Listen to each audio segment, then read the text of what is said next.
টার্গেটকৃত ব্যক্তিদেরকে জাতীয় সংসদে যাওয়ার পথে প্রতিবন্ধকতা সৃষ্টি করা হয়েছে। দেখেন, আমি আগে একটা ভিডিওতে বলেছিলাম এবার যতগুলো সিংহাসন আসবে, এমপি হবে, এগুলো আগের থেকে আমার কেন যেন মনে হচ্ছিল যে এগুলো ভাগাভাগি বন্টন করে আগের থেকে শেষ ছিল, এখন সেটা বাস্তবে রূপান্তরিত হচ্ছে। দেখেন তারপর মামুনুল হক সাহেব কি বলেন। এটা ডিপ স্টেটের এজেন্ডা বাস্তবায়ন করতে বাংলাদেশের জনগণের অর্থে লালিত প্রশাসন ব্যবহৃত হয়েছে। সিসি, আপনাকে বলতে চাই, আপনার পূর্ববর্তী সিসির পরিণাম থেকে আপনি শিক্ষা গ্রহণ করুন। আমরা যে আপত্তি জানিয়েছি, সঠিক তদন্তের মাধ্যমে জনগণের ব্যালটের অধিকার যদি ফিরিয়ে না দেন, বাংলার মানুষ জোর করে তাদের অধিকার কেড়ে নেবে ইনশাআল্লাহ। আচ্ছা, এনাদের টার্গেট করার পেছনে কারণ কি আপনারা জানেন? আল্লামা মামুনুল হক সাহেব, মুফতি ফয়জুল করিম সাহেব, নাসিরউদ্দিন পাটোয়ারি এবং আলেম, বিশেষ করে কওমি আলেম যারা, তাদের ব্যাপারে অধিকাংশই ভোট কারচুপি করা হয়েছে। তাদের মসজিদে যেতে দেওয়া হয় না, এমপি পদপ্রার্থী হতে দেওয়া হয় না। কারণ কি জানেন? এই জন্য কিন্তু তারা এই কওমি আলেমদেরকে ভিতরে ঢুকতে দেয় না, বিশেষ করে মুফতি ফয়জুল করিম এবং আল্লামা মামুনুল হক সাহেব। দেখেন তারপরে কি বলেন। বাংলাদেশে আবার নতুন করে ফ্যাসিবাদ ফিরিয়ে আনবার পায়তারা চালানো হচ্ছে।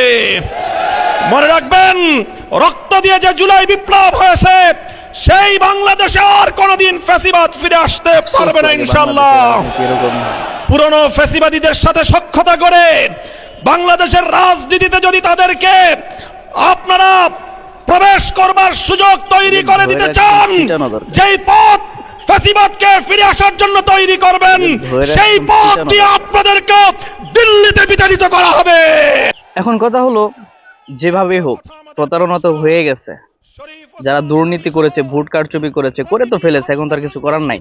তো দেখি মামুনুল হক সাহেব কি বলেন, সে সান্ত্বনা আমাদেরকে কি দিয়ে দেন দেখি, চলেন। জনগণের ভোটে নির্বাচিত আমরা সংসদ সদস্য, নির্বাচিত এমপি, মানুষ যেহেতু ভোট দিছে, এখন যারা চুরি করলো, অন্যায় করলো, অপরাধ করলো, মানুষের সাথে প্রতারণা করলো, ধোঁকাবাজি করলো, ধোঁকাবাজি এবং প্রতারণার মাধ্যমে কোনোদিন সফলতা অর্জন করা যায় না।